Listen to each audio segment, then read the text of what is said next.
You give me a green light when we're actually rolling. Are we on? Okay. Bismillah walhamdulillah wassalatu wassalam ala rasulillah. Assalamu alaikum wa rahmatullahi wa barakatuh. Welcome back to another episode of Rhyme from Home. I am your host, Brother Boonaa Mohammed, and we have a unique event today here once again.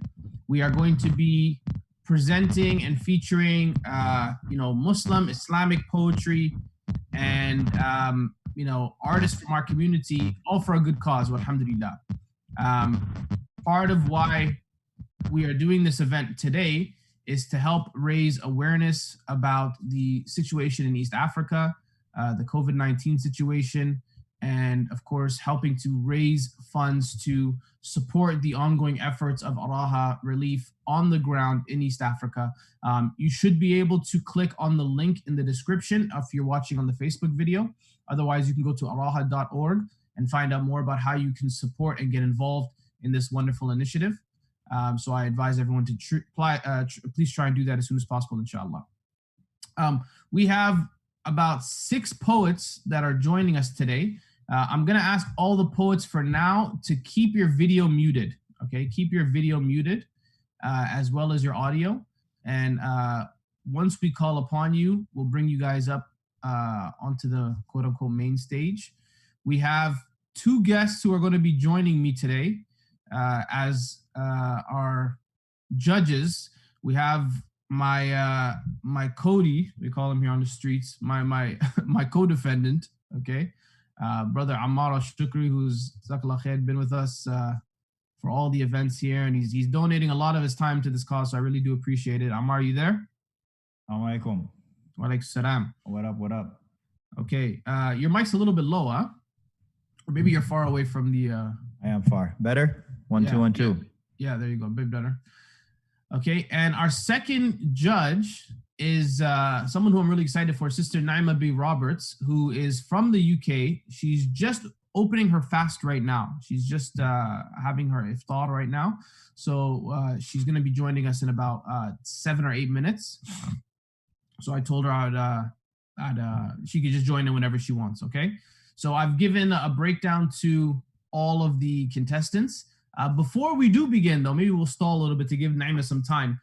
Ammar, can you give us some insight into this blessed month of Ramadan, and especially when it comes to giving and charity and sadaqah, because we are helping to raise funds for the Araha COVID-19 efforts. Can you give us some insight into why this would be something that would be worth someone's sadaqah during this time?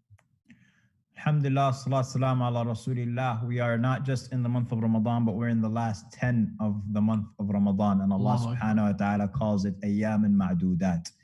They are a limited number of days. And so it just seems like yesterday that Ramadan had arrived, and now it's slipping through our fingers already. The Prophet sallallahu alaihi wasallam tells us so much about sadaqah. But one of the traditions that I love very much is that the Prophet sallallahu alaihi wasallam, he was asked by his companions many times. They asked him the question. They said, what action is most beloved to Allah? And he would give different answers on different occasions. But on one occasion, he said, happiness that you bring to a Muslim. Happiness that you bring to a Muslim. Any happiness that you bring is the most beloved action to Allah. And there are few happinesses that are greater than when a person is hungry and they're able to eat. Right? And it's something that we experience now in Ramadan. You're not you when you're fasting. You're not you when you're hungry. And then just the joy of iftar. And so to be able to provide food, to be able to provide shelter, to be able to provide water. I mean, these are the things that Araha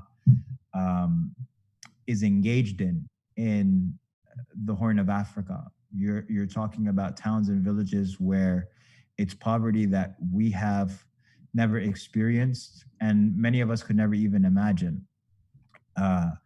And they provide education. They provide, and education is, I mean, you're uplifting a person from poverty and uplifting a person's entire family from poverty. And you might even be putting them in a position where they have generational wealth.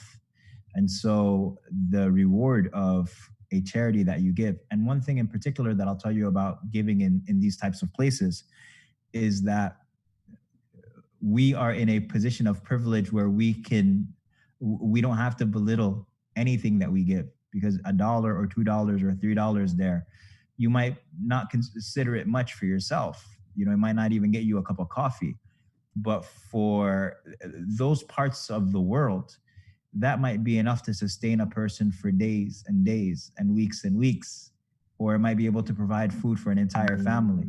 And so anything that you can give right now in these last 10 nights to Araha, I would say right now, if you're listening, don't just limit it to yourself either. Send a quick message. Right now, how many people do we have viewing on Facebook? We're about around 100. So we're at 100. I know we can get to 200 really easily. We can get to 200 super easily. Just everybody take a quick share. Tell everybody that Boonaa's combed his hair. He's got his afro kicking right now. You know what I'm saying? He's looking right. He's got his. So you know what I'm saying? So if everybody just shares this real quick, inshallah, I just shared it on my Facebook. I know that we can get to 200 ASAP. Yeah, I was actually going to say that. Everyone. No, I said it first. Oh, don't hit me with that. I was just about to say it. Beat me to it. Yeah. If you can share this link on your Facebook page or Twitter or MySpace or Black Planet. Wherever you still are, that would be great. Also, Ammar, you got to fix your camera. You're like a grandma using. You know how grandmas use the phone like this. How's this better? Yeah, that's better. Yeah. You just want to make sure you're wearing clothes. I know some people are just home doing these meetings wearing clothes top up only. Okay. Sister Naima B. Roberts is going to be joining us very soon, inshallah. But let's go ahead. We'll continue. We'll start off with the slam. I'm going to invite our brother. So we have 6 competing poets. We have our brother Luqman, who's with us now. Can we invite him on? So Luqman, you can unmute yourself.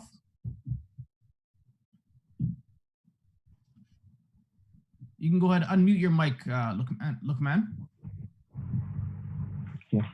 Yes, Assalamu alaikum, brother.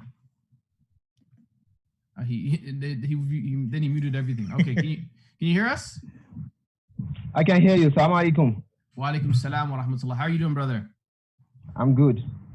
Okay, where are you calling us in from? From Nigeria.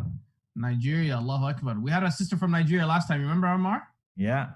Yeah. Where in Nigeria are you from? From Ondo State.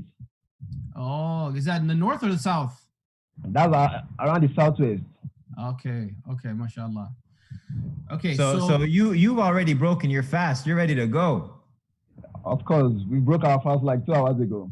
MashaAllah, he's on day 27 right now. Never mind fast. Yeah. They're like 3 time zones ahead. So have you done slam poetry or anything like this before in a competition format? Yes, I've done that. Oh, do they have that? Do they have this in Nigeria as well? Yes, it happens in Nigeria. Okay, mashallah. And what was the turnout for something like this? Is it something that everyone goes to? We don't have a great turnout actually, but alhamdulillah, things are changing now. Okay, alhamdulillah. That's good. I can remember the last time you came to Lagos. Oh, were you there the last time I was in Lagos? No, I was not in Lagos then, but I keep following it online. Oh, okay, yeah. I did have a performance in Lagos. I performed in Kano, in another city as well. So mashallah. I mean, obviously, How was Nigeria, Boonaa? It was good. I mean, you got to sleep with your passport under your pillow. You don't take no chances. What do they call it? 419? 419? That's the big scam. That's a scam code. They call it. It's like a code. It's a 419 code. Exactly. Yes, 419. Those are people that scam and do some illegal way to scam get artists, money or property. Yeah, but for me, it was nice. I blended in. Nobody knew I wasn't Nigerian. Just the first time, just a bunch of black people walking down the street. You don't ask. You don't look twice. So that felt nice. You have the blend of African look. Yeah. I was just chilling. They didn't know. They thought I was Nigerian. They just started speaking to me in the local language. I'm like, all right, cool. Let's go for it. It was nice. Okay, so you have one piece that you're going to be sharing with us right now. What's the name of this poem that you have?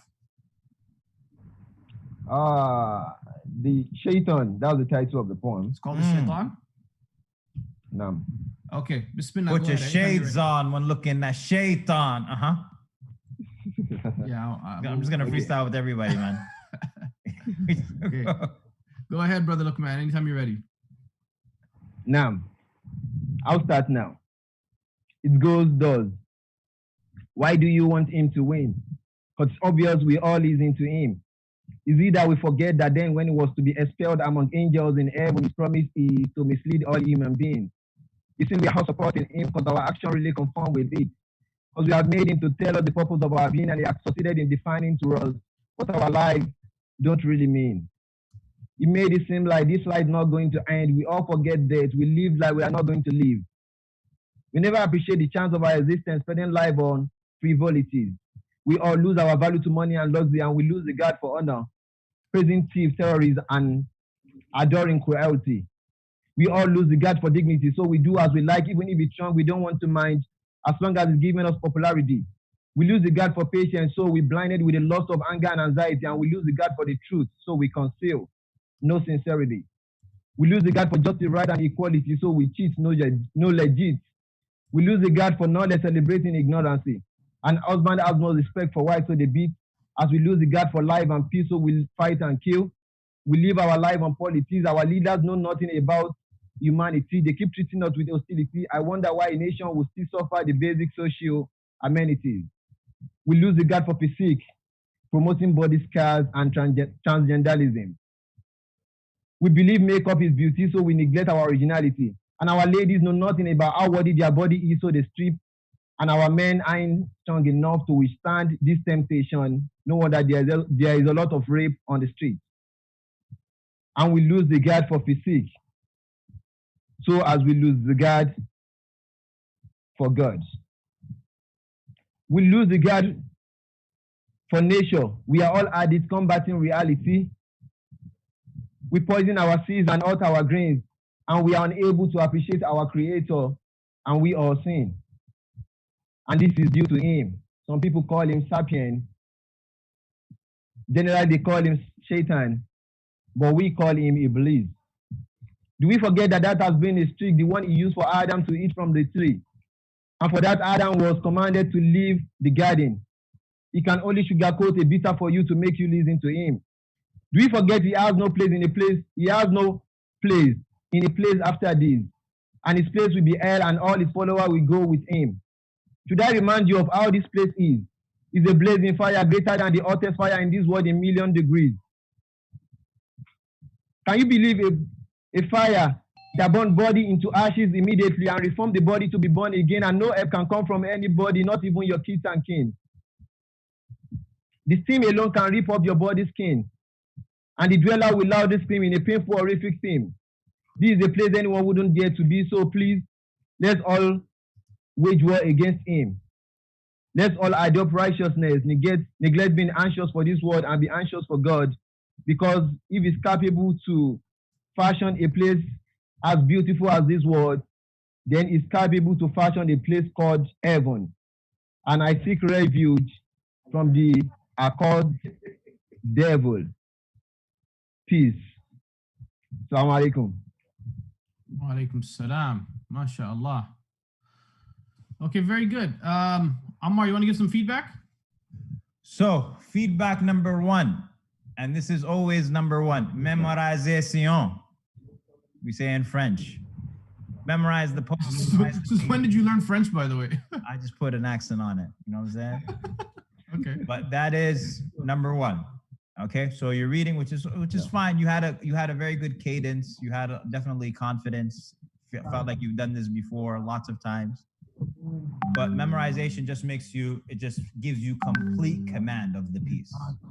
Okay, so that's number 1. I would rather that you do a piece that you have memorized on a platform like this than to do like the thing that you wrote yesterday or the day before and you're like, oh, I'm excited, this is going to be amazing, right? That's number 1. Number 2. No, alhamdulillah. Yeah, number 2 is it was too long. That's number 2. The real like challenge for everybody who creates is editing, right? You create a piece and then it's how do I make it as powerful as it can be, and let me not make it one line longer than it needs to be. Okay, And so I felt like at the end, even that notion of heaven and like now you're taking it to heaven, like if you just focused on Iblis and the harms, it would have been even more powerful. Right? So it's cutting. You write everything down and then you got to edit out. That, and then you'll have a final piece, inshallah. But very talented. Jazakallah khair. Jazakallah khair. Yeah, one thing I'll add as well. I mean, obviously, there's a bit of maybe some technical difficulties. We mentioned this earlier, so sometimes it's a little bit difficult to hear, you through the headset that you're wearing. So Okay. that's one of the side effects of doing competitions in this format. That the tech side is very important. It's not a knock against you. It's just like if you were to do a live event and the microphone wasn't working, so sometimes that has that places an additional barrier. So that's just something to keep in mind. That it's not really anything you can fix right now. But I would also say that it's important to, even though you are refrained by the situation you're in, by having to hold your phone or whatever, still trying to use body language, still trying to utilize whatever you can to express express yourself with your facial expressions, with your body, with whatever you can utilize. So body language is a big component of what it is we do, like spoken word poetry. So I would say try and next time if you can, definitely memorize, because that will help with this. But also, maybe putting your phone down on a place where it's easier for you to present, and then putting your whole body into it. I think that helps a lot. Okay, Ammar, let's give him a score. We didn't give him a score yet. So the way this works is we'll both write down a score, and then we'll flip it around on the screen so you can see it, and then we'll write it down and save it for later and compare with everyone else. How many people are going to the second round? 3 people. Okay.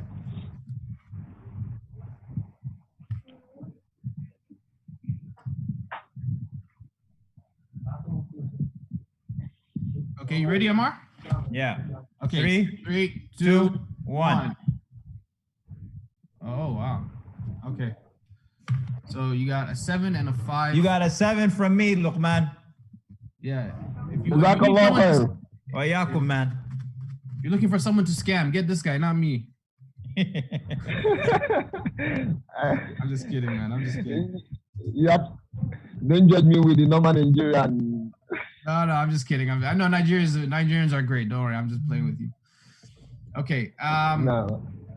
Okay, Jazakallah khair, brother Luqman. So you can mute yourself now, and then we'll bring you back on, inshallah, later on if you make it to the second round. We have somebody else who snuck onto the call. Is that Mubashara? Are you a contestant, Mubashara? We have someone who's Boona's saying, who are you, Mubashara? Yeah. Who are you? Mubashara. Is that a person? Is that a they have them like what do they call those dudes? Those people who I see the Zoom crashers. Yeah, the Zoom bombers. Zoom bombers, yeah. Are you a Zoom bomber? Can you let us know? Mubashara, let me see if I can unmute you. Can I do that? Maybe is it me that has to unmute them? Let me see. Mubashara, are you there? Mubashara? Yeah, your mic's unmuted. Okay. Unless we hear otherwise, we're gonna mute you unless we figure out that you're actually human. Okay. We'll unmute you for now. So up next, then in terms of the lineup, we will ask for Ammara or Ammara. Is it Ammara? I believe it is Ammara. So Noor, Ammara, Ismail, Sami, everyone in her whole tribe is listed in that name right there, mashallah. Assalamu alaikum. Wa alaikum salam. How are you, sister? I'm very well, alhamdulillah. How are you? Ammara or Ammara? Ammara. Ammara. Okay, very nice. Where are you calling in from? Where are you located? I'm calling in from Austria. Austria. Yeah. Allahu Akbar. Austria, the country. Austria, the country, yes. No, Austria, the dude. Who did you think she was talking about? Is there another place named Austria? Sorry, It must be. Sorry, forgive us. He's American, so this is they think they're the center of the world. Amara, where are you from? My Yes, your parents, where are they from? my parents are from Sri Lanka, MashaAllah. and I was born in Canada. MashaAllah. So you have the whole United Nations going on right now. You have Austria, Sri Lanka, Canada. So you're a Sri Lankan in Austria. How did that happen? Did somebody kick you out, or you're on the run, or what? We had a sister from Sri Lanka last week actually perform for us. Did we? Yeah. Oh, okay. Oh no, she wasn't. Oh, maybe she was actually. She was, man. You had a whole conversation about poetry in Sri Lanka and all of that type of stuff. It wasn't a sister, that was a brother, actually. It was You're a right. brother. It was a Yeah, brother. yeah. It was a brother. Confusing me. Yeah. You got a poetry scene. Okay, Amara, go ahead. No, sorry. So what are you doing in Austria? She's living there. What else is she I doing? live here, yes. I mean, how did you said you're Canadian, so how did you end up in Austria? No, so my parents first migrated to Austria. My brother was born here. And then my parents decided to move to Canada because my dad's parents live in Canada. So then I was born there. And then they decided to come back to Austria. So what languages do you speak? German. We speak German in Austria. My parents grew up trilingual, so they actually spoke English with us. Yeah. So you also speak like Sri Lankan language. What would you speak in Sri Lanka? Is it Tamil or? Sinhalese and Tamil. So do you speak one of those languages? Unfortunately, no. I do understand a little bit, but I can't speak it, unfortunately. Oh, okay. Well, that's interesting though. Many languages going on. So did you go to an English school? Your English is better than Boonaa's, mashallah. I went to a bilingual school. Okay. Bilingual means like some of the classes were in English and some of them were in German? They're both in both languages. It's 50-50. So. Nice. Great. So what do you Yes. Sorry, go ahead. What were we going to say? No, it basically means that the students speak both languages fluently, and the languages are taught on a mother tongue level and not as a foreign language. So English is taught on a mother tongue level and not as a foreign language. So what do you feel, which language do you feel most comfortable writing in? Like if you were to write poetry, I mean, obviously you're a writer. What language first is your go-to language? It's interesting. I think English, even though I have written in German, but I've written more in English than in German. We want to hear a little bit of your German piece. I want to hear what German poetry. I've never heard German poetry in my life, actually. So I feel like it'll sound angry. That's what I'm expecting too. If you got a little bit of if you have bars in German, it'll sound like crazy. You'll sound like death metal rapper. No, let's stick to English for now so that everyone can understand. Okay, unless there's some German people watching and they can throw their German snaps. Okay, I just want to hear what it sounds like. That's all I want to do. Google German. No, you want to hear what German sounds like? What's wrong with you? Sorry, he's American again. Sorry, he thinks Germany. He doesn't know about history. Well, I hope I don't sound aggressive when I speak German. No, of course you're gonna. That's why I want to hear it. That's a common stereotype though, right? That German, the language it sounds aggressive. Yeah. There's also a stereotype that Canadians are polite, but then we have an example here. There you go. You learn not everything's true. Don't believe everything you read on the news. Exactly.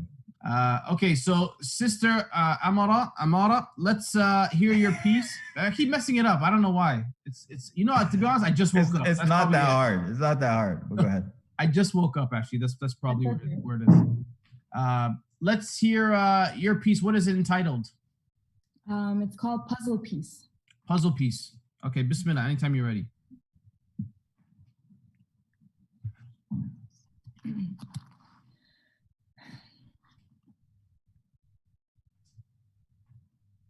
I'm a fish that swims against the stream. I'm a heavy cloud during a drought. I'm not only the sun when the wind blows, but also your shine at the end of time. I'm the rose between the thorns. You can't touch me. I'm the rose between the thorns. You can ridicule and detest me, yet I bloom so elegantly. I'm the rose between the thorns. You see, these thorns protect me. Your words don't even affect me. Standing still and above, reflecting noor, like the mighty moon, yet I greet you with salam, may peace be upon you. Shouldn't I love you? Verily, we've set foot on the same soil, lived under the same roof, the sky, and shared the same language, laughter. Come hold my hand. Can't we be brothers? Can't we be sisters? Can't we be the metaphor for distance and let our hearts grow fonder? My brother once told me, it's the differences that connect us, just like individual puzzle pieces. And only once we come together, we're able to create a beautiful, perfect picture. No matter where you're from or what language you speak, no matter the color of your skin, the nationality you embrace, or the way of life you lead, crawl, walk, or fly, reach, grasp, and create ties until our hearts unite. How do you want to leave this world behind? Just you and your deeds beside will survive.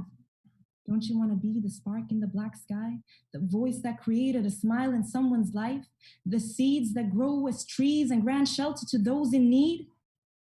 Indeed, our roots run deep. Thank you. MashaAllah, very good job.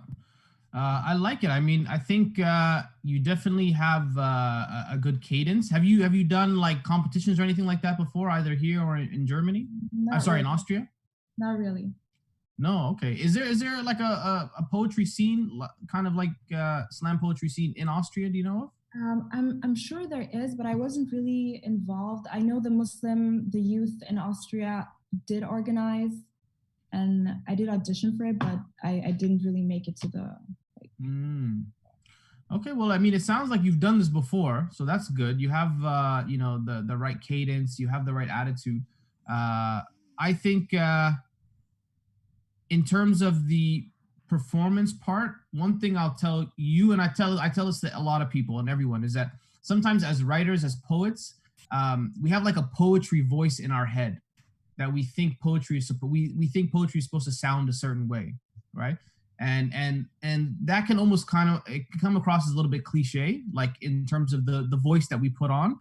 I always try and show writers that your poetry can sound many different ways. It can sound close to your actual voice, your actual talking voice. I like to see my poetry and my performance as almost like a monologue, like I'm doing theater. And so I try and come in and out of different voices, speed, pace, intonation, all these different things. I try and utilize the full range of my vocal capabilities. Sometimes when you hear poets, they'll just kind of, they'll talk like this, and then they'll try and speak like this for the entire piece, right? I'm not saying you did that, but I'm saying in general, poets have a tendency to fall back on their poet voice. So I would say look beyond that, try and encourage yourself to read the piece for what it is and see and hear the voice that encompasses the words that you're actually saying. So sometimes that involves seeing the work different than how you would see it in your poetry voice. Does that make any sense? Yeah. Yeah? Okay. Let me know if I'm not making sense at all at some point, because Ammar is nodding. Ammar's doing this. Ammar, let's hear. What do you have to say? Okay, so I thought it was very well written. I think you definitely are talented. You just have to keep writing. Very visual. I like how vivid the description was. I like the metaphors that you put. I'm a rose behind the thorns. You can't touch me. I'm a rose behind the thorns. They protect me. I thought those were two very, very powerful lines. Don't try and steal that, huh? Because I already heard her use this. So don't let me see that one. Hold on 1 second. But it was kind of, again, the same notion of editing, right? So in between these hard-hitting lines, there was a good amount of fat in between, a good amount of filler in between those lines. And so I would just say that piece, to me, still requires some editing. There's some stylistic things there. Like for me, once I hear verily, like I only see in old Quran translations. I don't really see people use that. So, and I think that line would have worked perfectly without verily. I don't remember what the line was, but I remember thinking like this line works without verily there. So I would just say as best as you can with regards to making sure your editing process is really, really fine-tuned, the stronger you're able to do that, because the writing is there. You have the writing and you have the performance. I thought that was very solid as well. It's just a matter of the pieces and making sure that whatever it is that you're communicating about that piece is actually communicated through that piece. So what was the piece about? I'm left, and I was listening, but I was left with thinking that it's about ties, basically, like trying to create stronger relationships with people. I don't know if that was exactly what you were intending through it, but that's what I got from it. And so just making sure that you're communicating your pieces thoroughly. Okay. That's it. But I thought it was great, mashallah. Thank Yeah, I you. thought it was really good. Okay, let's give our scores. Ammar, let me know when you're ready. I'm ready. 3, 2, 1. Okay, so you got a 7 and an 8. So let me write that down. Okay, so Jazakallah khair, sister. We will stay on the line, inshallah. And hopefully you have a second piece that's also fire and ready to roll. Jazakallah khair. Jazakallah khair. Okay, we'll see you soon. Thank you very much. Okay, up next, I'm still waiting for Sister Naima B. Roberts, by the way, to join us. I just messaged her now, so we'll see if she comes on soon. Up next, we have Brother Abdul Fattah, who's going to be joining us. Brother Abdul Fattah, are you there? Some of you are. Yes. Assalamu alaikum. Wa alaikum salam. You I know guys see? we're catching people off guard. So some of you, I know you're getting yourself looking pretty right before you jump on. You don't want to. I know. Maybe. Yeah, he's got that quarantine cut. I see you, brother. We all hiding now. We all hiding under something. Yeah, I'm trying to hide it as well. You know. Yeah, I feel your pain, man. Where are you at, Abdul Fattah? Abdul Fattah is from Denmark, originally from Somalia. Okay. So you're in Denmark right now? You guys hear me clearly? Yeah. I live in Denmark. Mashallah. Are you in Copenhagen? Nah, in a small city or town nearby. Okay, great. So, yeah. That's amazing. We had a sister last time actually she won, the sister from Copenhagen last week. Mashallah. I forget her name, subhanAllah. Unfortunately, I didn't see that. Oh, okay. Yeah. So we got, I like that. There's a lot of European connection here today. That's nice. Have you done spoken word poetry? Have you done competitions? Have you done anything like this in the past? I've never done such as, competitions like that, but back in high school, I did actually challenge myself and perform one of your poems and one of my poems as well, Boonaa. Oh, really? Okay. Mashallah. Yeah. I'm assuming everyone loved it because it was my piece. Yeah. Actually, the principal came up to me and complimented me for that. Oh, very nice. And I told him, kindly that it wasn't my piece. That's fine. No problem, inshallah. Hopefully you got a good grade if you use it in school. By the way, a lot of kids do that. Sometimes they use my pieces in school. And I told them, hopefully at least you get a good grade, then we're all okay, inshallah. So that's very good. So you have a piece you're going to share with us today. What is it called, your piece? My piece is called Smart Covers. Smart Covers. Exactly. All right. Bismillah. You're ready. She's a mystery in a world of nudity where they cannot judge her physically simply by the way she's dressed modestly. This woman is a walking elegance, a woman unique in her beauty. She got her morals behind a fence with a confidence on his duty. She walks with humility. When she speaks, it's accordingly and accurately, rare, excellent manners, beautified with piety, and by those simple tools, she beats up several $1 million industries engaged with nudity, adultery, and pornography. Guys, do you follow me? Because they are precious and rare, not like stones found everywhere. And it's worth to mention beautiful things doesn't ask for any attention. They are our sisters, our mothers, our daughters, and our lovers. They are smart in their dress codes, like smartphones with covers. Truly, beauty is like a book, cannot be judged by its cover. The world crave for their beauty, like why are they covered? We have freedom in this land, haven't they yet discovered? You say of sorts, to discover new oceans, you gotta have courage to lose sight of the shore, but well, some beautiful paths can be discovered without getting lost, and some politicians out here chasing clouds. But does the sun ever lose its beauty, even though we're covered by clouds? And it's simple as that, nothing less. They are honored and they are blessed, and I give you that, yes, these women are indeed oppressed by none others than these tyrants from the West. where there's no tolerance for their dress in their so-called democracy, I guess. But it's the hearts who are blind and not the eyes. Don't you see? Cheap items have many buyers. Guys, do you still follow me? So no wonder why she's so protective of her dignity, called her righteous. May Allah bless our women appropriately with a father, brother, son, and a spouse who is pious. That was it. MashaAllah, tabarakallah, very good job. And we are also joined by our co-host, Sister Naima B. Roberts. Assalamu alaikum, sister.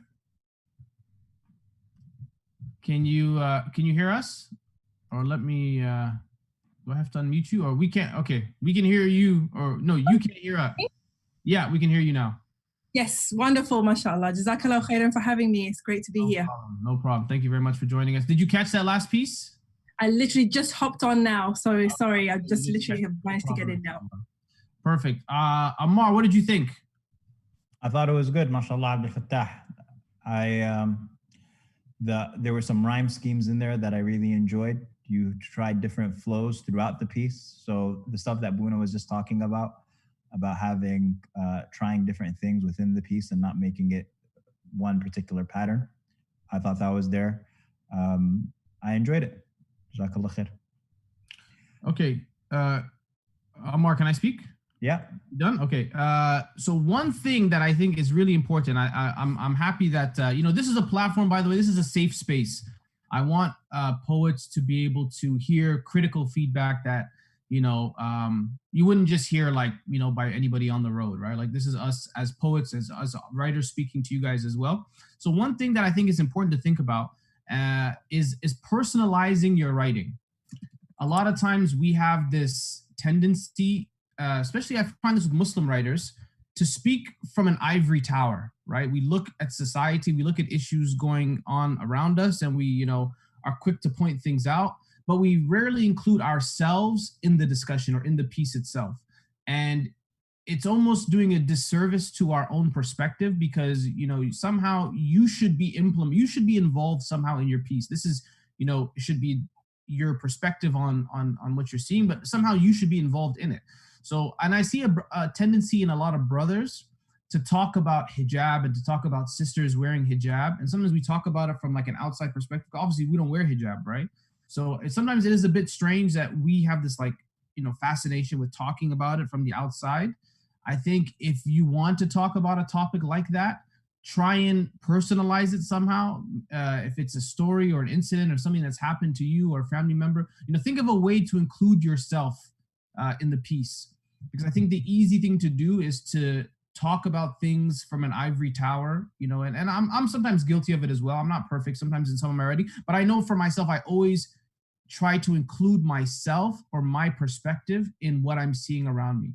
So it's something, and a good way of doing that is relaying back to your senses. So for example, I always try and include what am I hearing? What am I smelling? What does something taste like?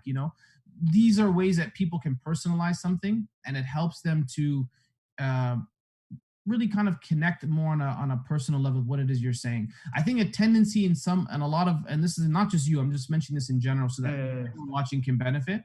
A tendency we have is, again, to speak about big, huge, complicated issues, whether it's geopolitical crisis or famine or whatever. We always talk about it from this godly ivory tower world, but really we should bring ourselves kind of eye level, right? We should be somehow seeing ourselves as part of the content we're writing. Yeah. Does that make sense? It makes a lot of sense. Thank you for your advice. Yeah. And again, I share these words because I know other poets and other people are watching, and I want our community to get better at writing, at performing. So I want us to kind of think about these things. But let's, Ammar, me and Ammar will give you a score. Sister Naima B. Roberts won't give you a score this round because she didn't get a chance to hear the full thing. But we'll give you a score now, and then we'll move on. So Ammar, you have a score ready? Yep.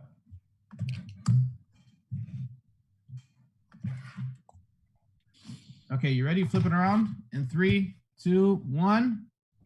All right, there you go. Great minds think alike. We got to write it backwards, but how come we both wrote it backwards wrong? Or no, I wrote mine properly.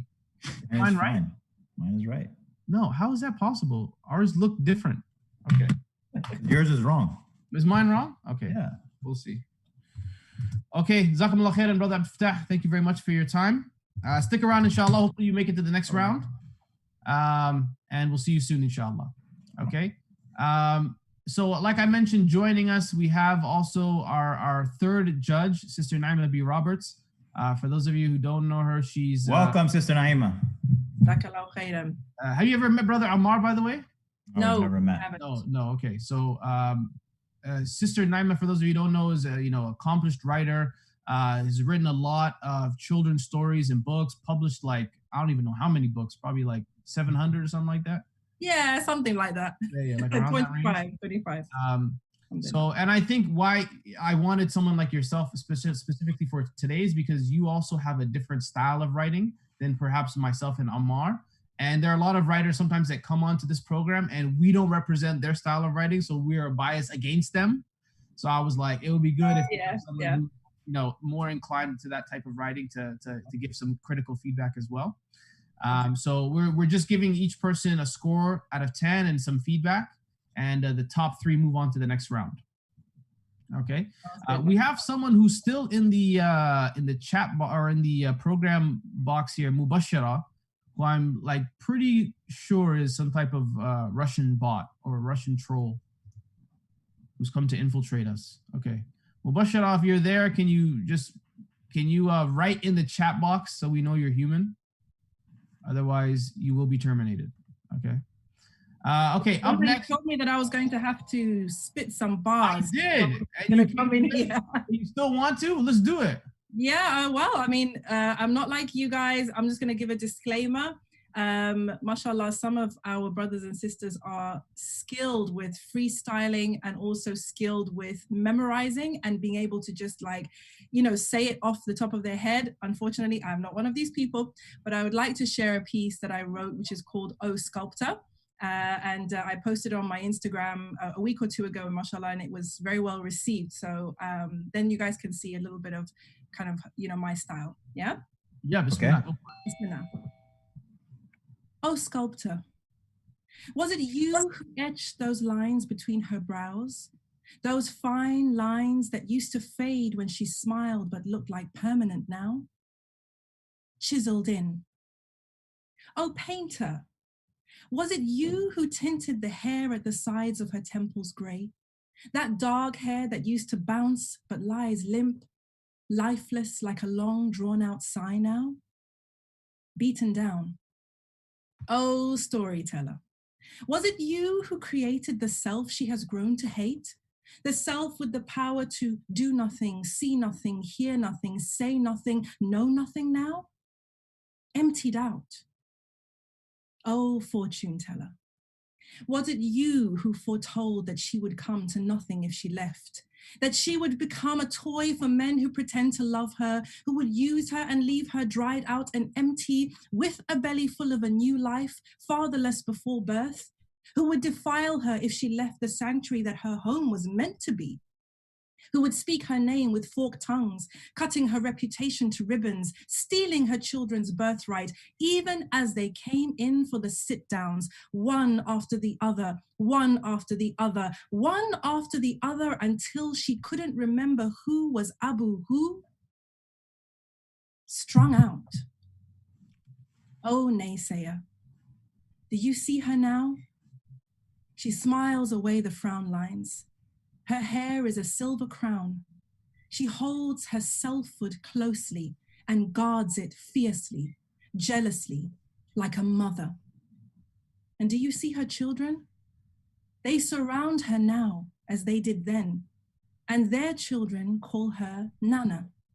And she was the most beautiful mother of the bride you never saw because you weren't invited.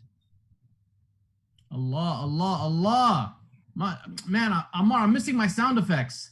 My sound effects. I usually have a whole sound effects bed thing that I use. There's no whole. He's got one sound that he plays. I have a sound, but it's nice. It's nice, but I gotta go on my computer and find it. Anyways, mashallah, tabarakallah, very good job.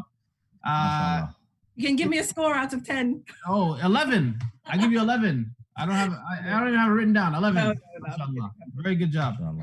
Is that something you had written recently, or you said you've written? I was trying to find it on your Instagram. I couldn't find it. It's a while back. Well, I wrote it like a few years ago, but then I reposted it on my Instagram like a few weeks ago. Yeah, mashallah. So do you typically do like poetry readings? Because I know you've written a lot of books. You've written like mainly like I think like young adult stuff, right? Young adult and children, yeah. And children's books. But when you perform, would you consider it to be a spoken word performance, or would you consider it to be like a poetry reading? Like how would you classify it? More like a reading, because I think my understanding of spoken word is for a start that I feel you shouldn't be reading. I don't know whether I'm wrong about that, but I feel that if it's spoken word, it should be just bouncing, maybe you have somebody who is humming or singing with you and kind of just bouncing with it. So I am working on a spoken word album, as you know, but up until now, my poetry has been published in books and is more like in read form, and I have an audio version as well, but I wouldn't say I'm a performer really. I haven't had an opportunity to do that, but inshallah, who knows? Yeah. It's very interesting. So even in the range of us three, right? Like I feel like you're more kind of on the literary side. Like you're a very strong writer, and your work has been published mainly like on in the written format. Did I just get really dark there? Okay, hello. Sorry guys, I lost my tan. Okay, I lost my light. Anyways, Ammar, on the other hand, I tried to convince Ammar for years to record his work as audio. But he's mainly been focusing on writing as well, right? Like he's published a lot of his work. How many books did you publish? You published, I think, 2 books. Just one. Just one? Okay. I was trying to give you some credit there. I guess you didn't want it. That's fine. And myself, I'm convinced my audience doesn't read, right? So I'm just like, my people are so dumb. I cannot write anything down. I got to just tell it to them. Right? Nobody should Hold on 1 second. Where's that? Abdel Fattah, how do you feel about Boonaa? Abdel Fattah is my audience. You see that?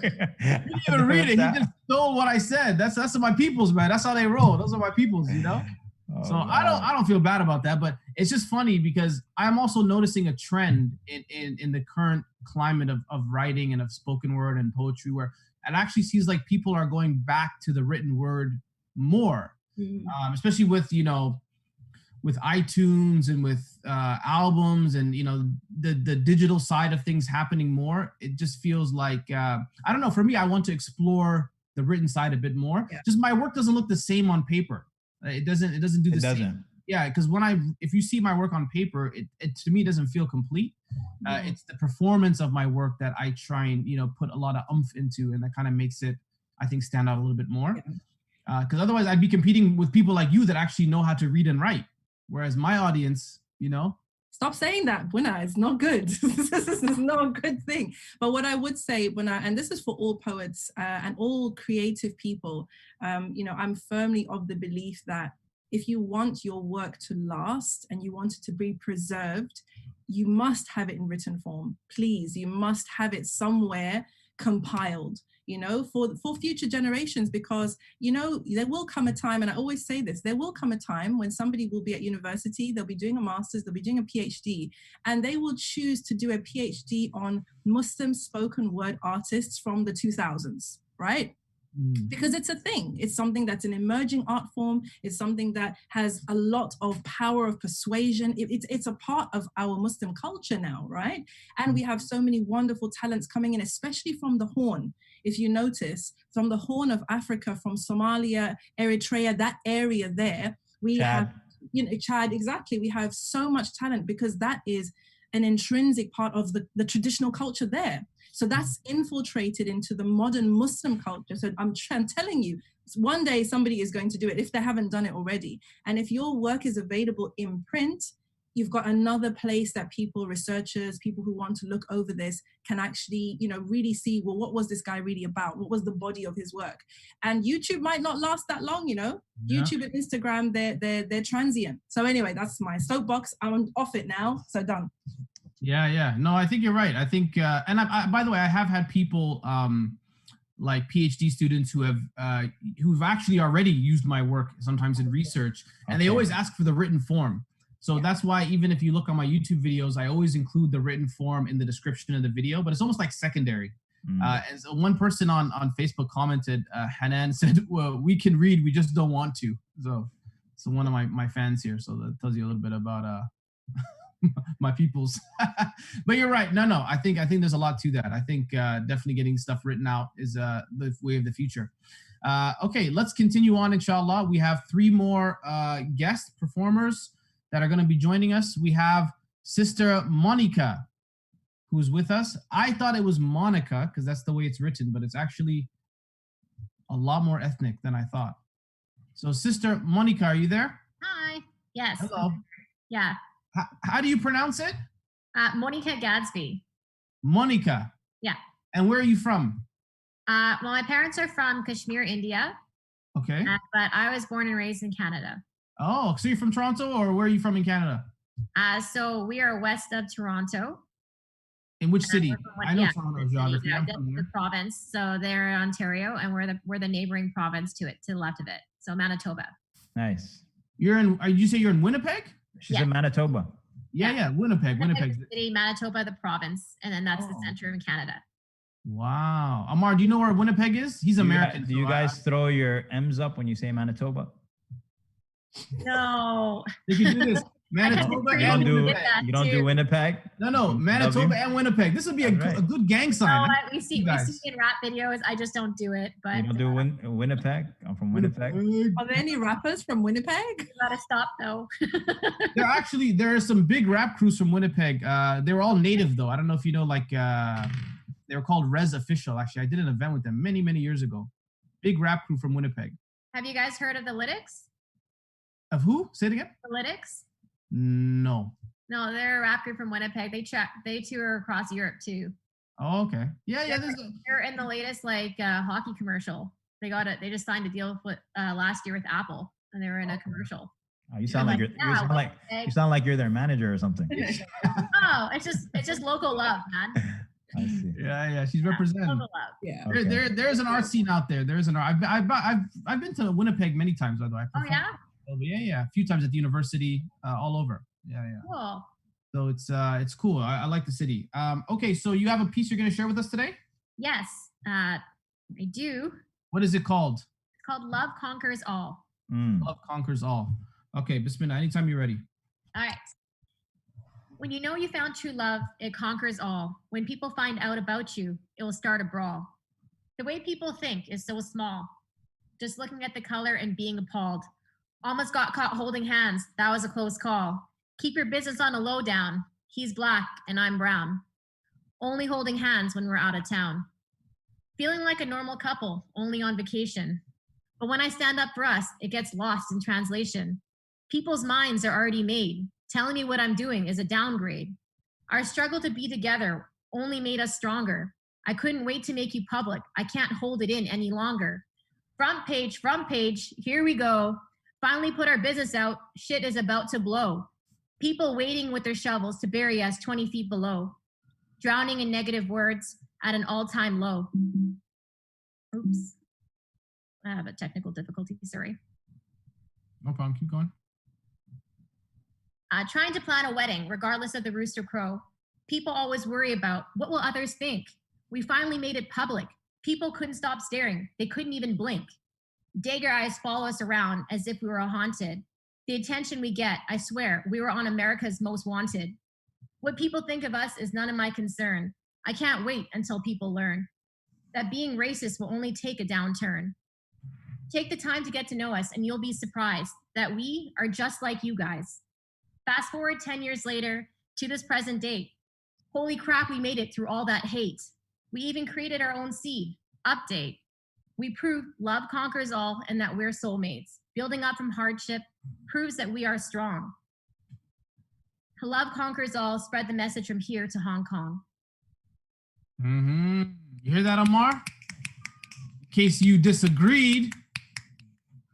So, very good. I think I'll give some feedback, and I'll let the other judges give some feedback.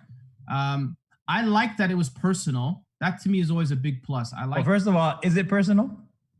Oh, it must be. I don't think something like that doesn't come out of thin air, brother.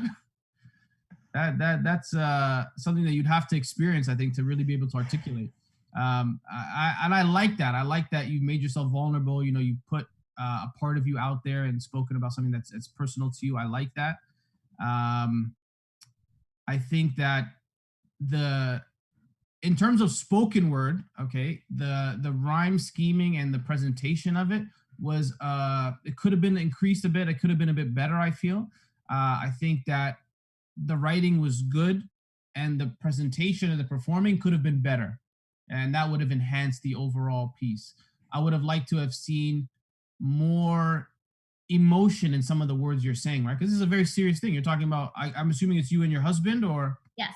Right. So I would have liked to have seen that feeling of anger, of detest when people are saying these things about you, when people are, you know, that should come across in the way you're saying it, right? Yes. So I think that would be something to improve upon. Otherwise, I think, you know, definitely that's a unique topic. I never really hear many people speak about it. Ammar has got a bit of interracial love in his life. Maybe he can also give us some comments and give feedback. Ammar, what do you think? So do people look at you, by the way? Are you the black guy in that relationship? Do people look at you and say, wow, I can't believe they're together? Who, for me? No, alhamdulillah. Boonaa Mohammed is very bad. You know that? Yeah. Boonaa like, just that's woke not up. my struggle. he usually doesn't have a filter, but now he's kind of drunk right now from sleep. But I would say the topic being personal definitely, I mean, made it powerful. For me, I would always prefer to not rhyme over something that's like a forced rhyme, right? And so, for example, you prefer not to rhyme? I would prefer not to rhyme. I would prefer to not rhyme and just be authentic than to feel like this is a word that you're putting here because it rhymes, right? And I felt that the second line in, it was something that word brawl, whatever that rhyme scheme was, you know, if you found out about us, you'd want to brawl or something like that. And it just felt like, okay, the word brawl here is there just for that rhyme. And so I would rather that it doesn't even rhyme and that you just completely be free of even, because sometimes the emotion itself will be more powerful than a rhyme, right? Sometimes you just communicating your feeling will be, and so if I don't find the right word for it, or if I don't find a rhyming word for it, I will choose the right word, even if it doesn't rhyme. If I can find a word that rhymes, perfect, great. Cool. But if it doesn't rhyme, but it's the best word to communicate what I'm feeling, then I would rather that, because people will feel that more. And so that's what I would tell you as far as rhyme scheme. Very good. Sister Naima, any feedback? Yeah, definitely. First, I just want to say well done, you know, for like, you know, coming here and doing your thing. It takes a lot of courage to do that. A couple of things that I liked about it was that it was a personal story, and that you kind of, this like the genesis of your relationship. I liked the fact that you kind of build up, it's like a story. It literally is a storytelling poems, like an epic piece, if you like, where you've got how it began, and then you've got the build up and then the climax, and then you do the resolution at the end, right? Just like a traditional story. So I really like that. To what I agree with what Ammar said about the rhyming, because when we have short lines like that, and then we make it like obligatory on ourselves to rhyme, we end up almost like running out of words to use, right? Because there's always a finite number of words that will rhyme with all, or rhyme with more, or whatever. So you end up kind of twisting what you want to say in order to fit the rhyme scheme. And what I would love for you to do is to take some of what Boonaa said about the emotion and really drop into your heart with this. You know, the way that you told us is more like a summary of the story.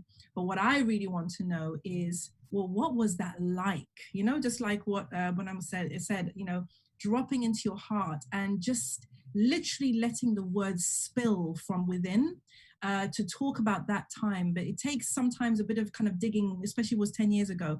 You may have to kind of dig a little bit to go back to that space where you were, and then let the words flow from there. You'll often find that, you know, it might be rhythmic in quality, which is great for poetry because it doesn't have to always rhyme. If that has a rhythm to it, if it has a pace to it, am I right, guys? Like, it's acceptable as long as it's got that rhythm to it, it's got that pace to it, and the rhythm and the pace is what is bringing forth the emotion along with the words. So I would love for you to have another stab at, just saying, okay, so this is the story arc. I get that. Now let me just drop another level deeper into my heart and try to let the words flow from there. Because I think, especially if you free yourself of the constraints of having to rhyme or this or that, I think you will come up with some very, very powerful lines about that journey. And then you can still have the triumphant ending at the end, which is, 10 years later, look at how far we've come. So I would say definitely have another stab at it. Try and drop into your heart more. Don't feel any pressure to rhyme, and see what you come up with. I hope that's helpful. Well done. Thank you so much. I appreciate that. Like, you're right. It totally restricts you. Yeah. And I think actually that's a very good point. Rhythm versus rhyming is something that a lot of times we don't think about, but something can have a really good rhythm and it doesn't have to rhyme. And I think rhythm is more what helps move the piece along. And you'll hear that in a lot of dub poetry. Have you ever heard of dub poetry from Jamaica? That's actually the poetry that I kind of studied a lot and heard a lot growing up. And I always loved dub poetry because I didn't always hear it rhyming, but the rhythm was so like you can connect to it so easily. And that's a really good form of poetry that if you go on YouTube or anything, you search dub, D-U-B poetry, you'll find some really good examples of rhythm and how that can carry a piece. But we've given a lot of feedback. Let's give a score now. Okay, so can I get everyone to write down a score?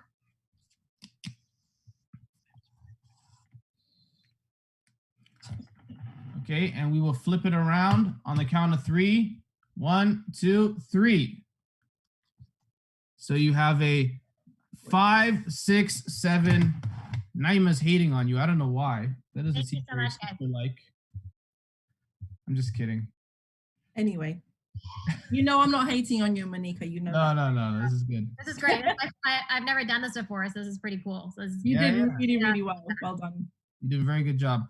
Okay, thank you very much. Stick around. And where's your husband from, if you don't mind me asking? What's his background? He's from Barbados. He's Bajan. Oh, Bajan boy. We have a lot of Bajans here. We have a lot of Bajans in Toronto as well. Okay, very good. Thank you very much. Okay, we have everybody in Toronto. Yeah, we are. I mean, London is, I guess. Well, you're not from London. Are you originally from London or? I lived in London for 10 years. So I'll go in London. That's fine. I'm representing the London Massive today. There you go. So Toronto in many ways is kind of like London in the sense that you'll find like any single ethnic group and they all have like their own street or their own like town, like Chinatown or whatever. They all have that. Okay. Let's get Brother Ahmed to join us, inshallah. Brother Ahmed. Assalamu alaikum. Wa alaikum assalam wa rahmatullahi wa barakatuh. Oh, snap. I know this guy.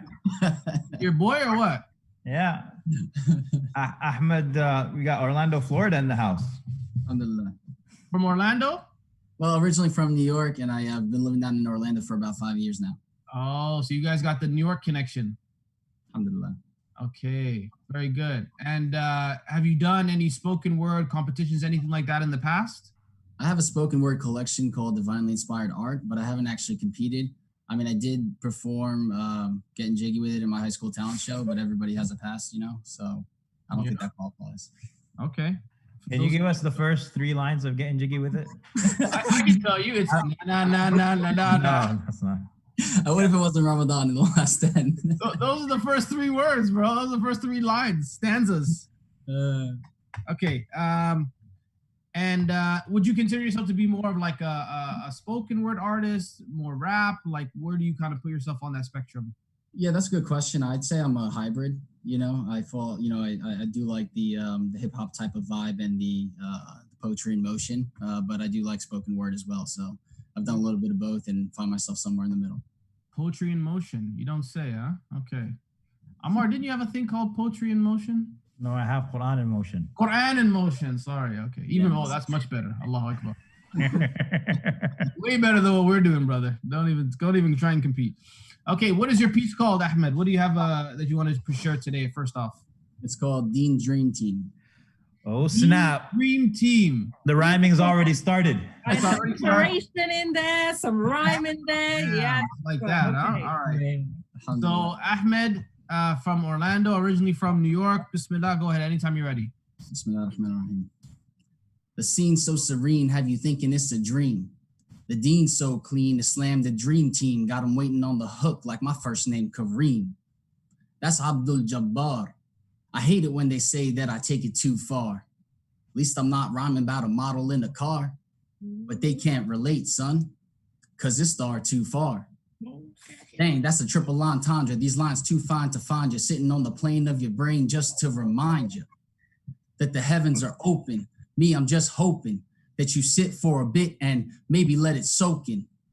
Hold on to the rope of Allah, to the hope of Allah. Not a bad boy thinking he's too dope for Allah. Try to cope for Allah, elope for Allah. Do so much a cat, you go broke for Allah. But Allah will replace it, for he is the rich. Don't fall in the matrix, instead be the glitch. You reap what you sow, so watch every stitch. Demons throw in heat, I still take every pitch. Cause they can never strike me, dying trying just to spite me. Verily, Shaitan is our open enemy, don't take the words of Allah lightly. Change the game, don't let the game change you. Frame the pain, don't let the pain frame you. I wrote these Tetris lines to help rearrange you. Don't worry, you're not alone, cause I've been feeling strange too. Inshallah, work to fix me, so let's do this together. Today we pave the way, inshallah, tomorrow will be better. So every time you lose hope, just think of this. Without the mercy of Allah, you wouldn't exist. See? I told you, Ammar. I told you. Are you allowed to have professionals in this competition? MashaAllah, tabarakallah. Very good job. Yeah. Ammar, let's see it. We'll start. Actually, no, we'll start with Sister Naima because I think Ammar was because she was falling out of her chair. Yes, Yeah. I was. My daughter's here and she was just going crazy completely because that's crazy. Okay. Obviously that was dope, mashallah. Lots of things that I liked in there. Obviously the wordplay, you know, the wordplay, the changing up of the rhythms. Obviously the rhyme schemes that kept like sort of flowed really well. You know, the simile game was tight, can I just say, mashallah, which, you know, for me, me not being a rapper at all, when a person who does that style of poetry can drop similes that really are unusual and really bring an image to mind and kind of make you sit up, that's skill, mashallah. So may Allah bless your talent, brother. It was amazing, mashallah. Nice. Well done. So Sister Naima, you're not a rapper? Is that what you're saying? I'm not a rapper, so stop rapping at me. No, I'm glad my sons are not here. They would be dying of cringe right now, but I know I'm not a rapper. Ammar, what did you think? I thought it was great, man. I thought that was like, you know what? That sounds like New York right there. You know what I mean? But Ahmed, man, when you said a model in a car, I thought for sure the next line was going to be, he said, at least I'm not rhyming about a model or a car or a bottle or a bar. I was like, oh, so that's where you come. I was waiting on it. I was like, it's got to be bottle or a bar. And then I was like, what's going on? I was like, oh, man. After that, man, it was great. MashaAllah. It was great. You had it. You know, okay, so, yeah, I think there was, you know, good consensus. I'll be the Debbie Downer of the group, okay, and try and balance things out. I thought it was good. My only beef with the piece is that, and this is sometimes what I find with rap-led spoken word, is that I didn't really know what the piece was about. That's right. Like, there wasn't a definitive theme. And rap is funny like that because rap, when you think about it, like sometimes most songs or whatever, they're just kind of all over the place, right? So a lot of rappers just kind of talking about things that, you know, they like or whatever. And in terms of what the type of poetry that I like things that are thematically based, that have a clear thesis. The piece is about something, right? And I think you can make an argument that maybe the piece was a little bit about, you know, holding on to the rope of Allah and kind of, you know, staying close to your deen. But I feel like maybe some of the rhyming was a bit forced. Didn't have to rhyme all the time. I think that's something that we heard from the other judges and the other pieces as well. That what makes spoken word unique. I'm judging you on spoken word criteria, not on rap criteria. So I think they're two different things, right? Mm-hmm. On spoken word criteria, I think the rhythm, I think the theme, and I think the performance was good. I think your performance was great considering obviously, you know, you're stuck in a room. You can't really do much. but I think the actual presentation of the piece itself, like in terms of the rhyming, maybe you could have cut back on. If it doesn't, if you don't need to rhyme, I want to hear what you have to say. I want to hear the personal connection you have to this theme. If you're talking about holding on to the deen of Allah, where did you last struggle? When was the time when you felt like, you couldn't connect to Allah? When was the last time that, you struggled to wake up and pray? Like, I want to hear people's own experience with this theme or subject matter. A lot of times, like I said earlier, we speak about things from this kind of ivory tower. And I think it's only to our benefit to hear more about you, because then I'm able to connect more. I'm able to say, well, he went through that. I went through something similar. I can draw from that. Naima doesn't agree with me. She's ready to throw out a red card. Okay, go ahead, sister. What do you think? No, actually, I wasn't going to do that. I wanted to say that the part that I liked was when you softened slightly and you said, because I'm struggling too. And just to throw this out there, for any brothers who are out there, who are rhyming, who are making, content, vulnerability is in short supply, right? And that means that everybody's fronting all the time. Everybody feels the need to represent in a particular way, that they are fine and that they've got this on lock and that they don't make any mistakes and that kind of thing. And I think especially for the younger generation and the next generation coming up, they need to know that it's safe for them to be vulnerable as men, specifically as men, that it's okay to share. Like in your poem, Boonaa, Be a Man. Yeah. We talk about that a lot. And so when you soften slightly in your delivery, I really liked the fact that you kind of came down to the listener's level and you were like, look, we're all struggling. And that for me was like a turning point in the piece, which is a really important turning point, because otherwise it's like we're here lecturing, and just like telling the people da. But when you bring in that personal touch and that kind of just softening, I think exploring that would be really interesting for you, in your other pieces, just, dropping into heart and just exploring those journeys within, maybe not even from a place of preaching, but just a place of sharing and being vulnerable and being honest, just something. I haven't seen the rest of your work, so I don't know what it consists of, but I think it's a good exercise for any poet to do some of that kind of, I need to have a message. I need to kind of make this mean something. Maybe just work on some pieces, just sharing, just connecting. I don't know. That's what I was. Yeah, I like that piece about vulnerability. I think that's the crux of kind of what I was getting to, is that we need to make ourselves vulnerable in our pieces. You don't have to, but that's the best and fastest way to connect with your audience. People really connect with that. So, anyways, let's give our feedback, inshallah. We'll give you our score. Each of us out of 10, and we will flip around in 3, 2, 1. Sorry, I'm late. You gotta. Oh, here you go. Naima's handing out 10s. That's the first 10 we've seen. Allahu Akbar. So 10, 8, and 6. That's a high variance. I guess I'm the hater in that group. Thank you. Sorry about that. I thought we were all going to be balanced. Sorry. So very good job, Brother Ahmed. Inshallah, we'll see you in the next round. So stick around. Okay. And we're going to invite our last contestant up, Sister Hannah. And we have Sister Hannah Tawfiq. Assalamu alaikum, sister. How are you guys? Alhamdulillah, we're good. Where Hannah, are you? do people call you HT? They do. Yes, they do. Are you from New York? I'm from Brooklyn, yes. You're from Brooklyn. I can hear it. Hey. And she got the Egyptian flag in the back. An Egyptian Brooklynite. Let me tell you, Egyptian Brooklynites are the biggest problem in the world. Let me tell you why. Are you Egyptian too? I lived in Egypt for 11, 12 years. So. You lived in London for 10 years. You lived in all about the world. James Bond, yeah. So people from Brooklyn, when they're outside of New York, every other New Yorker, did I talk to you about this last week? But every other New Yorker in the world, you tell them where they're from, they'll say I'm from New York, except people from Brooklyn. What do they say? I'm from Brooklyn. They say I'm from Brooklyn. Right That's away. number one. Their only equivalent in this world are Egyptians.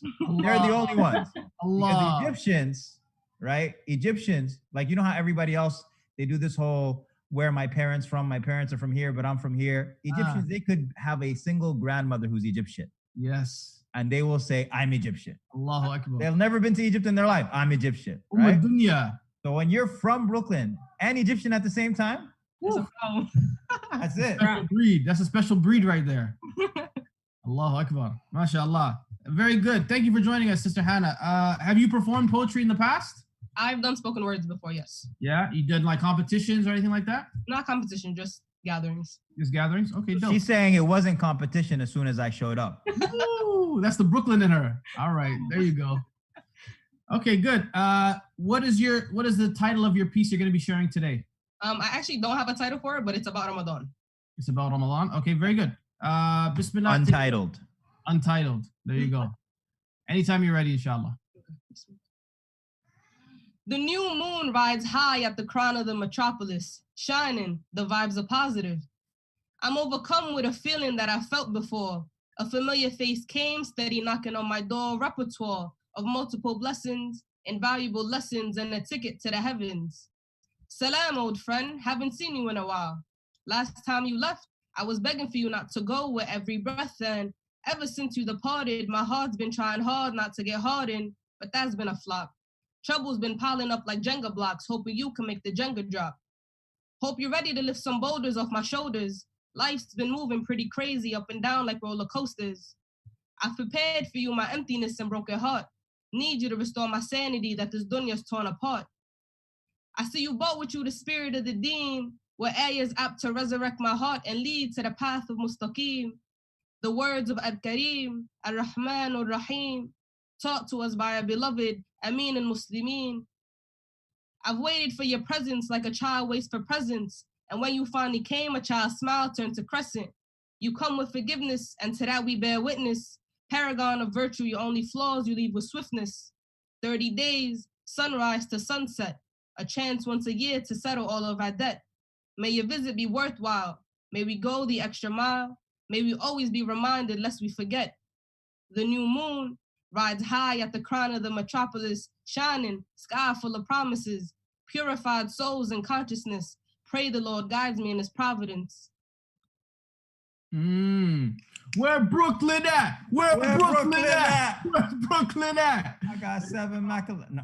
Come on, brother Ammar. Come on. That's for after iftar, okay? That was, I don't know if it's the Brooklyn flavor, but I feel like just people from New York have a natural twang in their accent that just makes them sound poetic. Like it seems like it's just something ingrained in the accent. I don't know. And I could tell right away you were from Brooklyn, by the way. I get that all the time.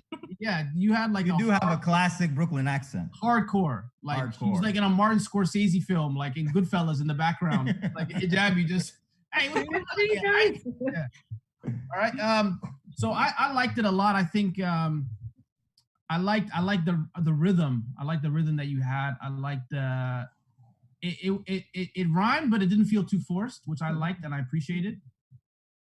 And I liked I don't know, it just had it just felt like you were coasting, I had a nice rhythm, it had a nice flow. So I liked it. And I gave you a high score. I gave you probably one of the highest scores that I gave today. So it was very good. Sister Naima, what did you think? Yeah, no, I really, really liked it. I liked your energy. Your energy was great throughout the whole piece. Obviously, it always helps to have that accent because, it really does elevate it. Like the wordplay a lot. The hardened in particular, like Jenga blocks, the boulders off my shoulders, So when you said Harden, but it flops, was that to James Harden? It was. Wow. Oh, and she's You're dropping the only one that's ever bars. caught that. Oh my God. I was like, I'm not sure if she's doing that, but if that's like by accident or if that's really a James Harden shot. It is. I didn't get that one, by the way. Says the New York Knicks fan, as if a New York Knicks fan has anything that they can talk about. I'm a New York Knicks fan too, so that's what I'm saying. It's ironic that you even have one word to say about any other NBA team, but that's another story. Okay, sorry, Sister Naima, go ahead. No worries. So I really enjoyed the wordplay, enjoyed the flow. Your energy was wonderful, and I really liked it. Mashallah, well done. Very good. Ammar, what did you think? Final feedback. I like the chorus the most. The sky full of promises. Asking God for His providence. I really liked that paragraph. It was very vivid. I liked it, mashallah. I like that Jenga line. What was that Jenga line? Jenga line was big. Yeah. I don't remember the Jenga line. Dropping like Jenga, something. Piling Dropping up like Jenga Jenga. blocks. Piling up like Jenga blocks. That's it. That was nice. All right. Sorry, I don't play Jenga. I don't know what that is. Oh, okay. He's from Queens. That's why he's just a little bit right. sour right now. That's right. Boys, you know, he's a king from Queen. I don't know how that works. Okay. Anyways, let's flip our scores around. Inshallah. Ready? 3, 2, 1. Okay. So here you go. 8, 8, 7. Okay. 8, 8, 7. Very good job. Okay, so Sister Hannah, hang around for 1 second. I'm just gonna calibrate the scores here. So just so I'm just gonna write all the scores and then we'll call everybody back in. Inshallah, we'll announce the top 3. Then I'm moving on to the next round. Next round will be a lot faster. And because we all gotta go. Yeah, we all gotta make moves. But also I want to just explain how it's going to work because obviously we didn't have Sister Naima for the first 3 rounds. So what I'm going to do is take the middle score between mine and Ammar's for the first round and use that as, or Ammar, if you want, we could do that, or we could just make it out of, we just up our scores out of 15. That's fine. You didn't answer my question. First one. The first one? Yeah, I think that works better. So we'll just even out. So we'll just average out the score between mine and Ammar's, and that will be quote unquote the third score. Okay. And then we will use that as the third score. Ammar, can you talk a little bit about Araha today and why we are doing this event while I'm doing this, inshallah? So Araha is the American Relief Agency for the Horn of Africa, and it is a wonderful organization based out of Minneapolis, Minnesota, which has the largest Somali community, I'm told, outside of Somalia. But in any case, they do a lot of work. Land of 10,000 tribes. In the land of 10,000 Somalis. Yeah, 10,000. It's a lot more than 10,000 Somalis, mashallah. A lot more, yeah. But they, so it's a non-for-profit that does a lot of work in the Horn, in Sudan, in Ethiopia, in Somalia, in Djibouti. And alhamdulillah, I've been able to experience their work firsthand. They helped build a village for my village in Sudan. And so I would encourage you all to not just support Araha, but to actually partner with Araha. Your resources, your ideas, your volunteerism, your ideas for projects or your projects, reach out to Araha and definitely encourage people to contribute. These if I can be honest, with Africa, unfortunately, a lot of times our campaigns and our projects aren't really as loud, aren't really as visible as other campaigns that happen all over the world. And that is part of the reason why we have to make sure that we put in energy and care and awareness to what is going on in the Horn of Africa and the projects that Araha is doing there. And alhamdulillah, the projects range from a wide variety, everything from digging wells to building schools to feeding, to bringing electricity, alhamdulillah. And so, this type of sadaqah is sadaqah that is, it's literally generational, right? A person digs a well. I mean, when you bring water to a village, I mean, what sadaqah is better than that? You're literally bringing life to a community. A lot of these costs in these small towns and villages, and they're actually, it's not the maintenance costs that they can't do. They might be able to scrounge that up, but it's the initiation of a project cost. And so I would tell you to check out araha.org. Make sure that you support with whatever you can, inshallah ta'ala, and send a quick message as well in all of your WhatsApp groups and your iMessage groups and your Instagram groups and your Snapchat groups, and just say, hey, it's the 25th night of Ramadan. I want to just, I want to support with some money. Venmo it to me or get it from your friends in some way, but inspire them, inshallah ta'ala, to support this wonderful organization and the work that we're doing. Inshallah. And definitely, what other Islamic charities host poetry slams like this? I mean, on a consistent basis. Like, this is dope. I love the fact that Allah has really invested in the Islamic art scene, and they're willing to, host events like this. So if you can, everyone, please share Raha's work and the great work they're doing, inshallah. And hopefully we can make the best out of these last 10 nights, inshallah. Okay, let me bring all the poets back into the chat. Can I get all you to turn your videos on? I want to see all your faces while we share our final scores. Okay. So I think the people who are watching the feed, they can't necessarily see you all, but I can see you all because I have the what you call it, the speaker view. No, I have the gallery view on. Okay. So I think you guys all did a great job. And we had one person that still I didn't get a chance to bring on, Mubashira, but unfortunately due to time, we're not going to be able to get them on right now. Mubashira, they had some technical issues, I believe. So hopefully we can get them on for next time. But we had Luqman, we had Monica, we had Ahmed, Ammar, Abdel Fattah, Hannah, and everyone who went. So in total, I don't know if you guys were keeping track of the scores, but I'll tell you our top three, okay, that are moving on to the next round. So with a score of 22.5, we had Sister Ammar. Okay, am I saying that right? I'm still saying it wrong. I know. Close enough. All right. And then with a score of 23, we had Sister Hannah. Okay, and a score of 24, we had Brother Ahmed. Okay, so those three are going to move on to this last round, and we will hopefully the rest of you guys can stick around, no problem, inshallah. And then out of these three, we'll decide a winner for today. All right, so Jazakumullah khair to the rest of you, and hopefully, inshallah, we can get you guys into future competitions as well, inshallah. Okay, so in terms of this last round, let us go in the same order, or no, let's go in reverse order. Let's go, what should we do, Sister Naima? Should we go in reverse order or the same order? In terms of these three I think poets? if you put them in the same order that they were, because if you put reverse order, then it will be Hannah's turn now. It'll be Hannah's turn, yeah. She just did one. Okay, so let's do that then. We'll have Sister, now you gotta forgive me now. I know I'm butchering it again. Sister Ammar. Yeah, it's fine. Thanks. No, don't say that's fine. Trust me, that's a story of my life. Tell me, how am I saying, how do I say it again? Ammar. Ammar. Okay, Ammar. Okay. You know, Ammar sounds like a language because in Ethiopia there's Amharic, which that's why I keep hearing Amharic when you're saying it. That's why it's tripping me out a little bit. Okay, so Sister Ammar, she's gonna be going first, and then we will have Brother Ahmed, and then Sister Hannah will go last. Okay, so do you have your piece ready? Yeah.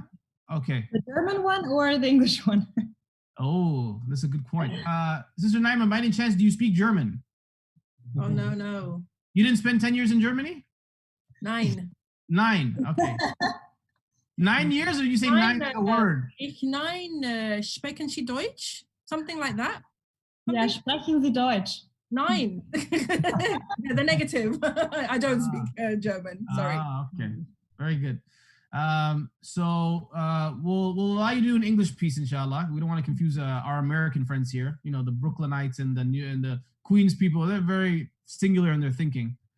You can imagine, Boonaa's been trying for the past 2 hours to just say your name right. So if you went German on him. If you throw that in German, my head's going to explode. It's like, there's be Afro everywhere. Okay. What is this piece you have called? It's called Tawakkul. Tawakkul. All right. Go ahead. Bismillah. Anytime you're ready.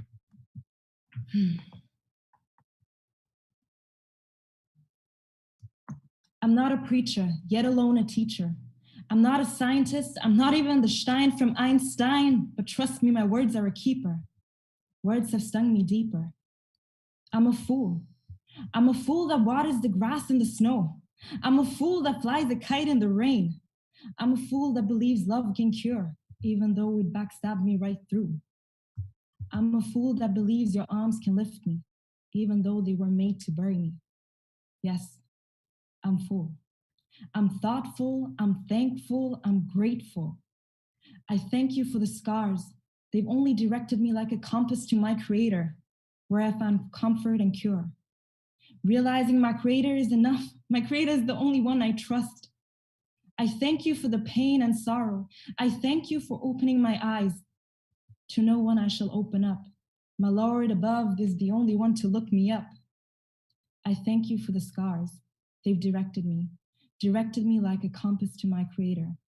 In Him I lay my trust. I swear my Creator is enough. Thank you. Good, your snaps. We got our snaps going on here. Very good job. Okay, so for this round, we will not be providing feedback. We're gonna make it a bit faster paced. So I'm just gonna ask the judges to each provide a score, and then we will all present our scorecards.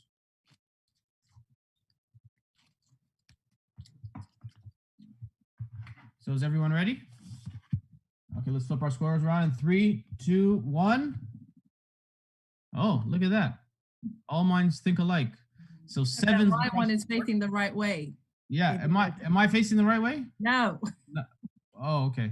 Yeah. I don't think so anyway. I could be wrong. I don't know. I wrote it backwards.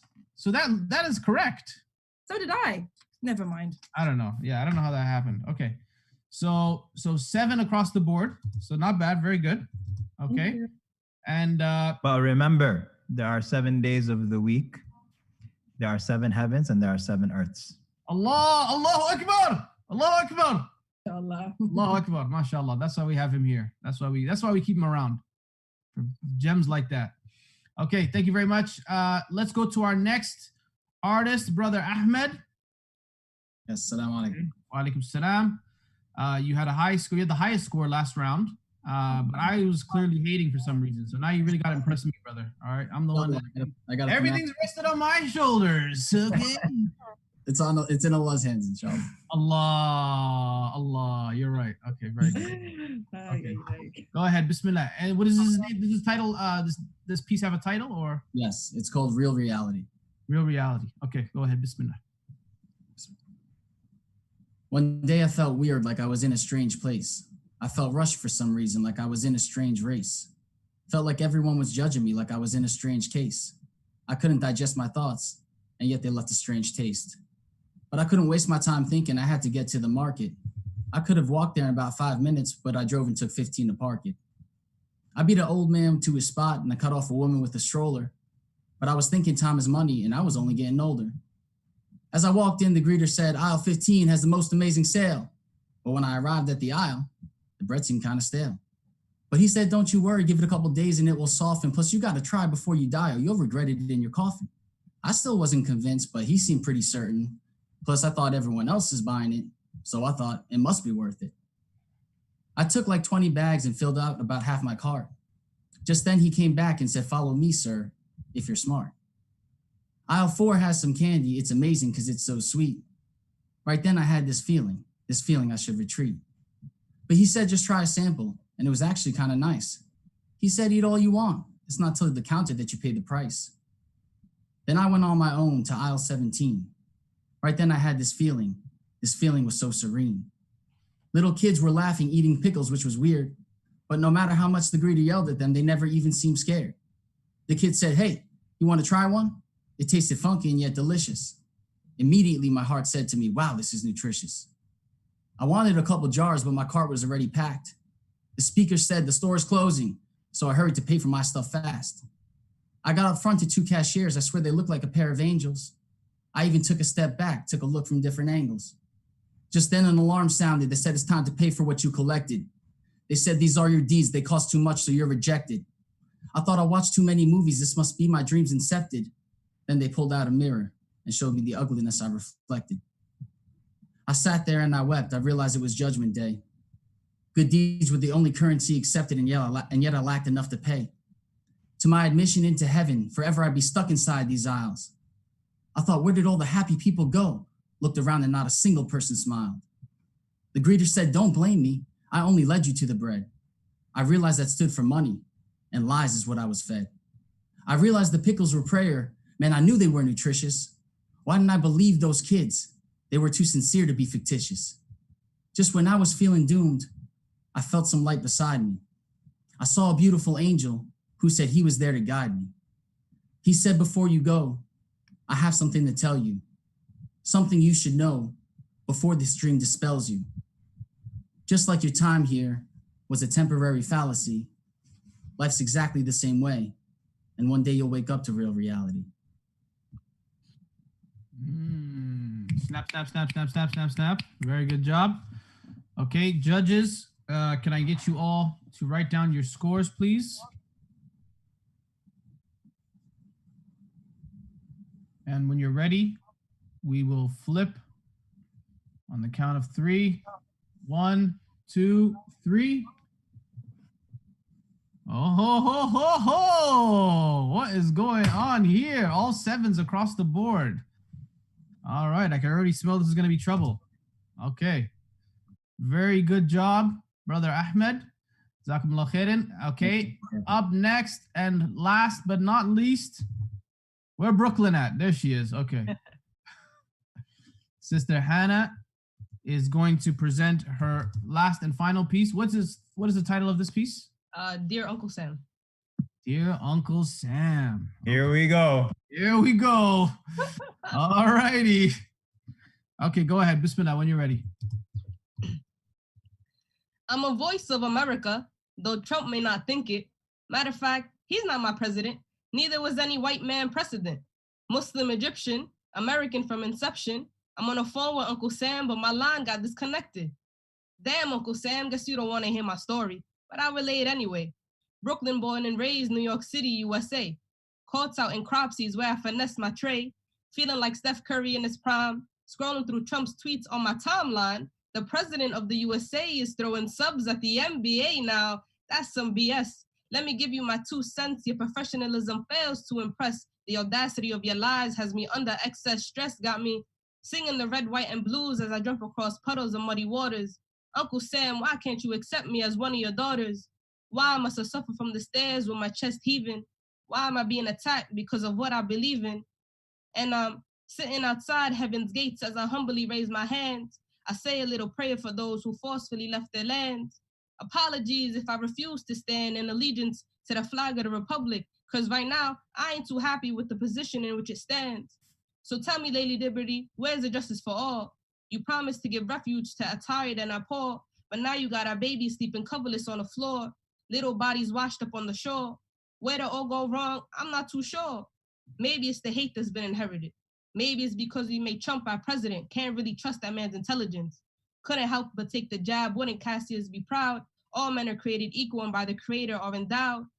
I thought this was all self-evident, truly. I love it when the sun shines, but my foresight clouded, outlook gloomy. Uncle Sam, do you feel me, or is my voice not being heard? Are my words resonating through your auditory nerve? Why are we always on a defense like this hate is something we deserve? Is this a fear from ignorance, or do you really not like us? We just living on a day-to-day following the path of the righteous. I hear the line begin to pick up. I'm hearing some static. My thoughts all in my mind, all spread out sporadic. Uncle Sam, I'll call you later. You seem to not have time. Just wait on the next issue. My story will last for a lifetime. Uncle Sam. You better get that green card secured, man. I don't know. They might be coming for you. Okay. Are you ready? Let's flip our scores around. And everyone has theirs written down? Yeah? Ammar, you got yours? He's making up as he goes along? Okay. Yeah, I'm ready. Okay, ready? 3, 2, 1.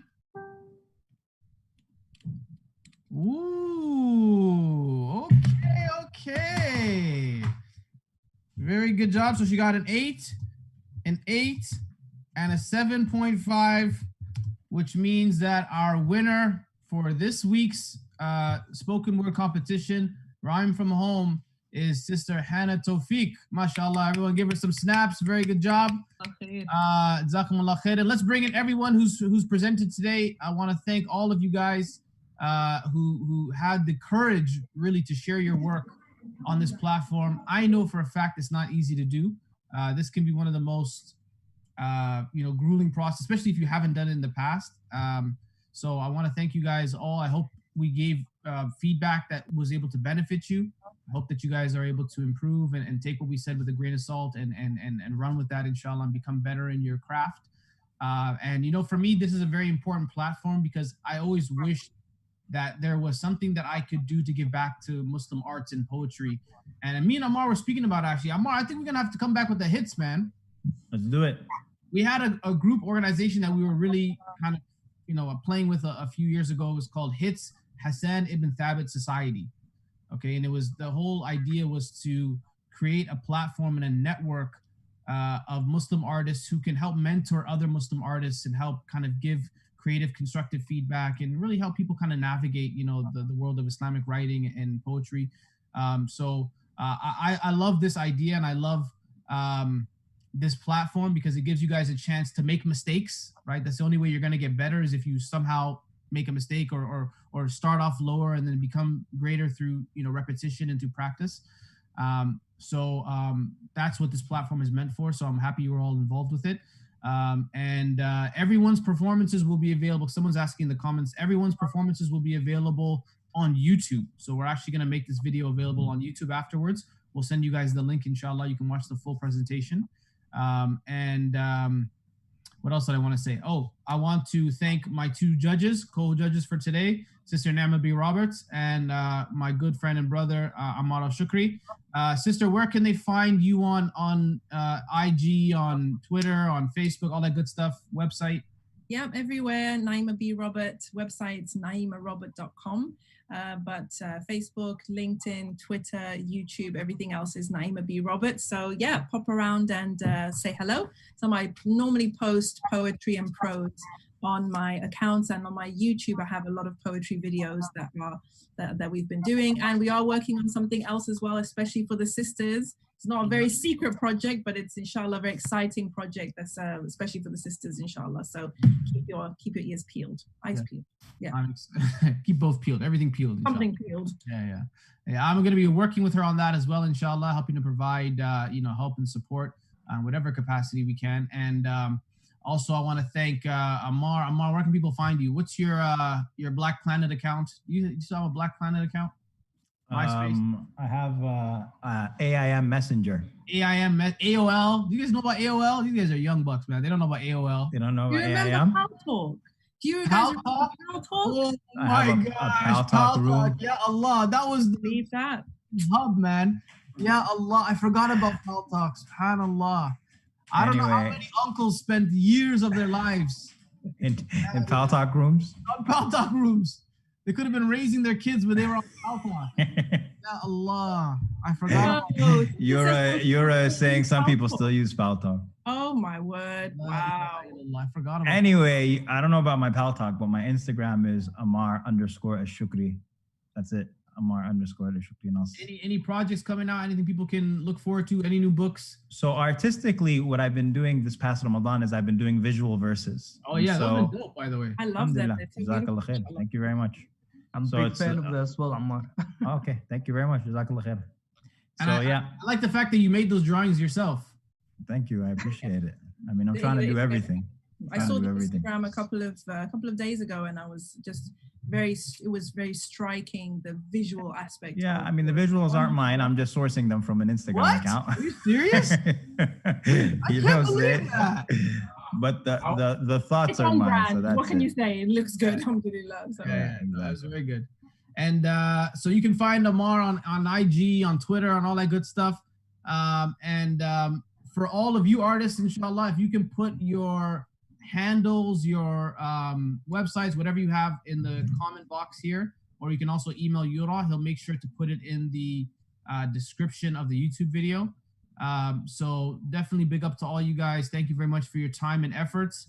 And also, please, inshallah, support the work of Araha Relief. We're in the last 10 nights of Ramadan. Is tonight an odd night? Yes. It is, right? It's the 25th night, unless you're in Pakistan. 25th night, yeah. So, that's a beautiful opportunity. Or India. A beautiful opportunity for you, inshallah, to do some sadaqah, do some khair on behalf of yourself, on behalf of your loved ones, inshallah. Help support the people in East Africa. Of course, we talked a bit earlier about the COVID-19 relief efforts in East Africa. The infrastructure in many of those countries cannot deal with the pandemic the way many of us, our home countries have been able to deal with it. So, always look out for those who are in need of that type of effort and relief. Check out the website, araha.org to find out more. And I think that's pretty much it. Anything else I'm forgetting, Ammar? Stay black. Stay black, stay proud. Oh, we have one last slam competition happening. We'll call it the Eid Roundup. It'll be on May 30th. So May 31st on the Sunday. May 31st will be the final of this series. Okay, maybe not the final, but the last one that we're scheduling for now. You all poets won't be able to compete in it because you've already competed in it. We're going to give a chance for other people down the line. But we have May 31st for everyone watching, inshallah, will be the final that you can look out for. And that's pretty much it. So thank you guys very much for watching. Stay tuned for the next one. Jazakumullah khairan. And we're out. Take care. Assalamu alaikum wa rahmatullah. Bye. Bye. Thank you very much. Bye. Bye. Bye. Assalamu alaikum.